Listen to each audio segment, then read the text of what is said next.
Selamat pagi, salam sejahtera bagi kita semua. Izinkan saya memperkenalkan diri, nama saya Cindy Anissa Azahra sebagai moderator kelompok 4 akan memandu jalannya presentasi pada hari ini. Materi pertama akan disampaikan oleh teman saya. Jadi di sini akan membahas konstitusi Singapura. Jadi, konstitusi Singapura adalah hukum tertinggi di negara tersebut yang berisi ketentuan-ketentuan yang mengatur kehidupan bernegara. Nah, konstitusi Singapura berasal dari konstitusi negara Singapura pada tahun 1963 dan ketentuan konstitusi federal Malaysia. Konstitusi Singapura mulai berlaku pada 19 Agustus tahun 1965 yang didasarkan pada sistem Westminster karena Singapura merupakan bersejarah Inggris. Nah, konstitusi Singapura ini menetapkan hak-hak fundamental seperti kebebasan beragama, kebebasan berbicara, dan persamaan hak. Konstitusi Singapura menetapkan bahwa demokrasi perwakilan adalah sistem politik negara tersebut. Konstitusi Singapura merupakan hukum tertinggi, sehingga setiap undang-undang yang tidak sesuai dengan konstitusi akan batal demi hukum. Singapura menganut sistem pemerintahan parlementer unikameral Westminster.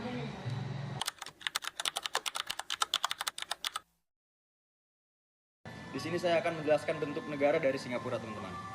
Singapura adalah sebuah republik yang berbentuk parlementer. Di sana konstitusi Singapura menetapkan demokrasi perwakilan sebagai sistem politik di negaranya.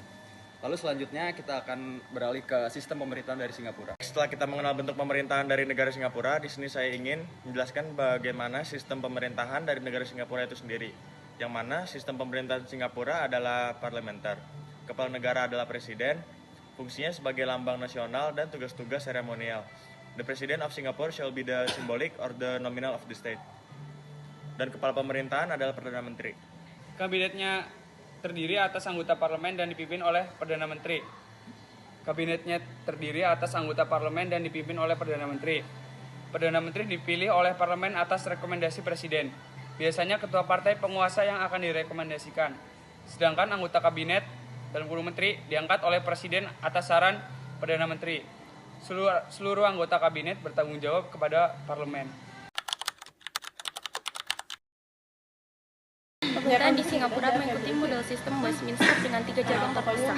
Yang pertama yaitu legislatif yang terdiri dari presiden dan parlementer. Pemegang kekuasaan legislatif di Singapura berada di tangan parlemen dengan presiden sebagai kepala.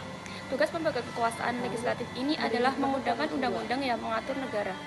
Pertama, rancangan undang-undang akan disusun oleh pejabat hukum pemerintah. Rancangan undang-undang yang bersifat privat sangat jarang terjadi di Singapura. Saat berlangsung diskusi parlemen dalam rancangan undang-undang tersebut, hal yang penting yakni para menteri berpidato atau mempresentasikan gagasan yang mengesankan agar dapat mempertahankan rancangan undang-undang tersebut. Berikutnya, anggota parlemen akan memutuskan untuk menyerahkan rancangan undang-undang dalam suatu komite khusus. Kemudian, komite khusus tersebut akan membahas dengan seksama dan melaporkan hasilnya kepada parlemen. Jika rancangan undang-undang dinilai baik, maka rancangan tersebut akan diterima dan disetujui oleh parlemen. Begitu pula sebaliknya.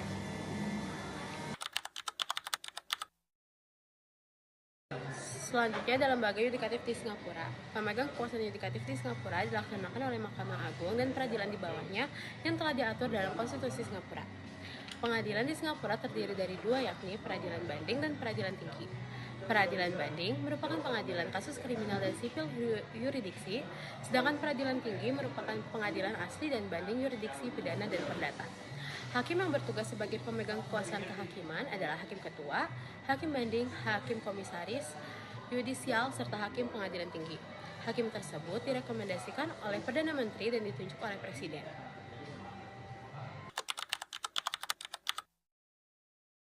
Jadi saya akan menjelaskan tentang lembaga eksekutif di Singapura.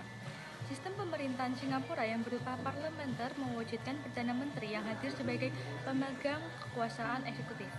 Perdana Menteri ditunjuk oleh Presiden dan memimpin kabinet dengan bertanggung jawab dan kolektif kepada parlemen. Presiden dalam mengangkat menteri akan berdasarkan rekomendasi dari Perdana Menteri.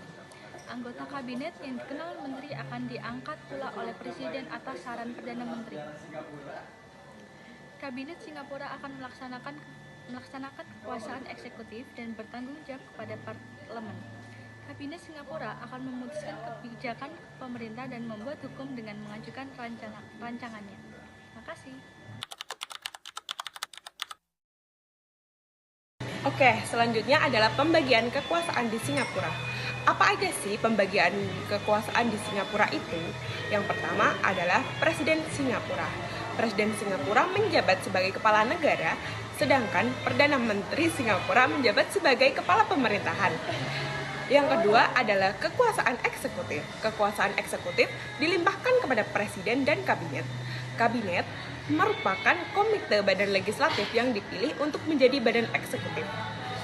Yang ketiga adalah Menteri dalam kabinet. Menteri dalam kabinet diangkat dari anggota parlemen. Menteri dalam kabinet menjalankan kekuasaan untuk membuat dan melaksanakan hukum. Sistem pemilu yang ada di Singapura. Yang pertama, sistem pemilu parlemen di Singapura adalah unikameral. Dengan 93 kursi, pemilihan anggota parlemen dilakukan setiap 5 tahun. Dengan pemilihan umum harus dilaksanakan dalam waktu 3 bulan setelah parlemen dibubarkan. Yang kedua, pemilihan presiden diadakan setiap 6 tahun. Calon presiden harus memenuhi kriteria ketat, termasuk pengalaman dalam posisi eksekutif senior. Dalam beberapa pemilihan terakhir, seperti pada tahun 2017, pemilihan diadakan secara reservasi untuk komunitas tertentu yang menyebabkan pemilihan berjalan tanpa kompetisi.